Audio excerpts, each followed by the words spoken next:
बिस्मिल्लाहिर्रहमानिर्रहीम अल्हम्दुलिल्लाहि रब्बिल आलमीन वस्सलातु वस्सलामु अला अशरफिल अंबियाइ वल मुरसलीन सय्यिदिना मुहम्मदिन सल्लल्लाहु अलैहि वसल्लम व अला आलिहि व अस्हाबिहि अजमईन। अस्सलामु अलैकुम व रहमतुल्लाहि व बरकातुहू। मैं आशिक हुसैन रज़ा ऑनलाइन क्लास टीचर, आपको बहुत बहुत मुबारक। आपने सेकंड क्लास पास की और थर्ड क्लास में हिस्सा लिया। और आज जो किताब हम शुरू करने जा रहे हैं इसका नाम है दुरूस इस्लाम, और इस किताब का पहला हिस्सा किताबुल अक़ाइद और पहला सबक खुदाए ताला। मैं आपसे ये कहूँ कि जब हम सबक पढ़ें तो हमें एक बात का ध्यान ज़रूरी रखना है, जो पढ़ाया जाए आपको उसके ऊपर उंगली रखना है। यानी जो हम सबक चैप्टर पढ़ेंगे उसके ऊपर आपको क्या करना है, उंगली रखकर पूरा ध्यान अपनी किताब के ऊपर रखना है।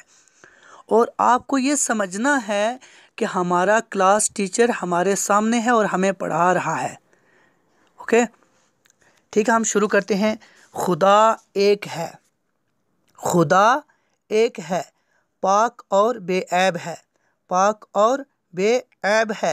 ना उसे किसी ने पैदा किया, ना उसे किसी ने पैदा किया, ना उसकी कोई औलाद, ना उसकी कोई औलाद। वो अज़ल से तन्हा है, वो अज़ल से तन्हा है और अबद तक तन्हा ही रहेगा, और अबद तक तन्हा ही रहेगा। सारी दुनिया उसकी मुहताज है, सारी दुनिया उसकी मुहताज है, मगर वो किसी का मोहताज नहीं, मगर वो किसी का मोहताज नहीं। ज़मीन, आसमान, चाँद, सूरज, शजर, हजर, इंसान, जानवर, चरिंद, परिंद, समुंदर, पहाड़ उसी के पैदा किए हुए हैं। ज़मीन, आसमान, चाँद, सूरज, शजर, हजर, इंसान, जानवर, चरिंद, परिंद, समुंदर, पहाड़ उसी के पैदा किए हुए हैं। कायनात की हर चीज़ उसके हुक्म के ताबे है, कायनात की हर चीज़ उसके हुक्म के ताबे है, कायनात की हर चीज़ उसके हुक्म के ताबे है। और उसी की तस्बीह व तहलील में सुबह व शाम रत्बुल लिसान है, और उसी की तस्बीह व तहलील में सुबह व शाम रत्बुल लिसान है। वहीं ज़िंदगी बख्शता है, वहीं ज़िंदगी बख्शता है, वहीं मौत देता है, वहीं मौत देता है। और फिर क़यामत के दिन मुर्दों को ज़िंदा करेगा, और फिर क़यामत के दिन मुर्दों को ज़िंदा करेगा। वो तमाम जहानों का मालिक और पालनहार है, वो तमाम जहानों का मालिक और पालनहार है। उसकी खुदाई में किसी का कोई साझा नहीं, उसकी खुदाई में किसी का कोई साझा नहीं, उसकी खुदाई में किसी का कोई साझा नहीं। आगे है अल्लाहु अहदुन ला शरीक लहू। आपको ये अपनी नोटबुक पर अच्छा जो है खूबसूरत तरीके से एक बड़े लफ्ज़ों में लिखना है, अल्लाहु अहदुन ला शरीक लहू। अल्लाह एक है, उसका कोई शरीक नहीं, अल्लाह एक है, उसका कोई शरीक नहीं।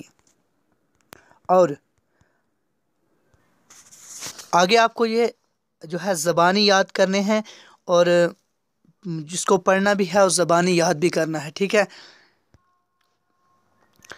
इलाहुन, इलाहुन माबूद, माबूद किसको कहते हैं, जिसकी इबादत की जाती है।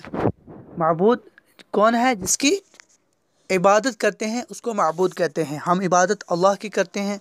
और अल्लाहु अहदुन, अल्लाहु अहदुन, अल्लाहु अहदुन, अल्लाह एक है। अल्लाहु खालिकुना, अल्लाहु खालिकुना, अल्लाह हमारा पैदा फरमाने वाला है, अल्लाह हमारा पैदा फरमाने वाला है। अल्लाहु राज़िकुना, अल्लाहु राज़िकुना, अल्लाह हमें रिज़्क़ देने वाला है, अल्लाह हमें रिज़्क़ देने वाला है। अल्लाहु रब्बुना, अल्लाह हमारा पालन हार है, अल्लाह हमारा पालन हार है, अल्लाह हमारा पालन हार है। और اب ہم کیا کرتے ہیں، غور سے پڑھتے ہیں، اور اپنی نوٹ بک پر آپ کو جو ہے یہ لکھنا بھی ہے، ٹھیک ہے، اپنی کاپی کے اوپر بھی اس کو لکھنا ہے، اب غور سے اس کو پڑھنا بھی ہے اور لکھنا بھی ہے، ٹھیک۔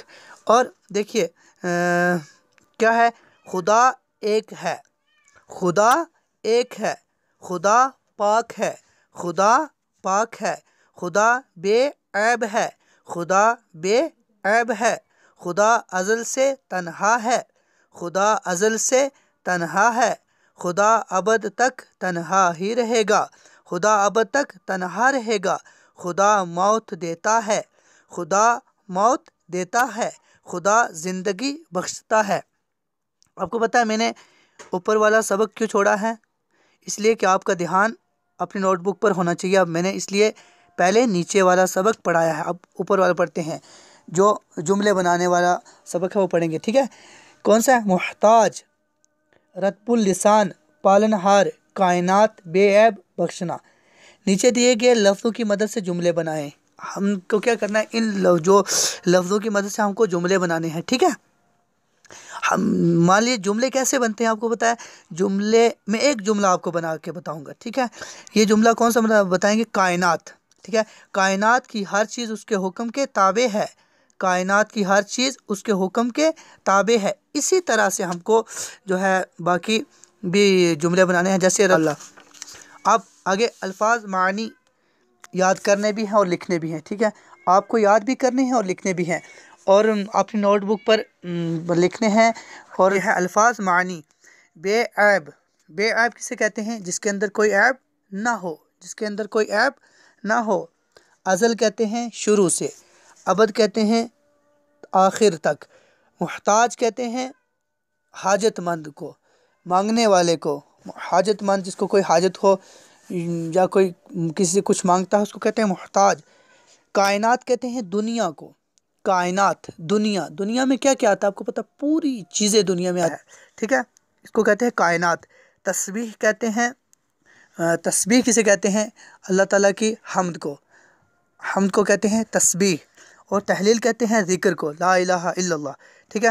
رطب اللسان، رطب اللسان کہتے ہیں تر زبان، ٹھیک ہے، تر زبان، رطب اللسان کہتے ہیں تر زبان۔ اور اس کے بعد کہتے ہیں پالنہار، پالنے والا، پالنہار پالنے والا۔ اب سمجھیے پھر جواب دیجئے۔ اب ہمیں جواب دینے ہیں، جتنا بھی ہم نے پڑھا ہے نا پیچھے، ہمیں وہ چیپٹر پڑھا ہے اس میں جواب دینا ہے ہمیں۔ تو اس کا جواب ہمیں کیسے دینا ہے؟ ویسے تو بچوں کو خود ہی ڈھونڈ کر جو ہے اس کا جواب دینا ہے، ٹھیک ہے، ہمیں بتانے کی ضرورت نہیں ہے۔ یہ کوسچن اس لیے بتائے جاتے ہیں تاکہ آپ کے ذہنی آزمائش کی جائے، تو آپ کو پتہ چل جائے کہ ہم نے جو بچہ دھیان لگا کر پڑھتا ہے اسے کوئی مشکل نہیں ہے۔ ہم بار بار اپنے چیپٹر کو پڑھیں گے 5 بار 10 بار، تو ہمارے اندر وہ ایک مطلب کیا ہو جائے گا، ہمارے ذہن میں بیٹھ جائے گا، پھر ہمیں ٹینشن نہیں ہوگی، پھر ہمیں کوئی پریشانی نہیں ہوگی۔ جو بھی ہم سے سوال کرے گا ہم اس کا جواب آسانی سے دے دیں گے، ٹھیک ہے۔ اس طریقے سے آپ کو یہ ڈھونڈ کر خود ہی حل کرنے۔ السلام علیکم ورحمۃ اللہ وبرکاتہ۔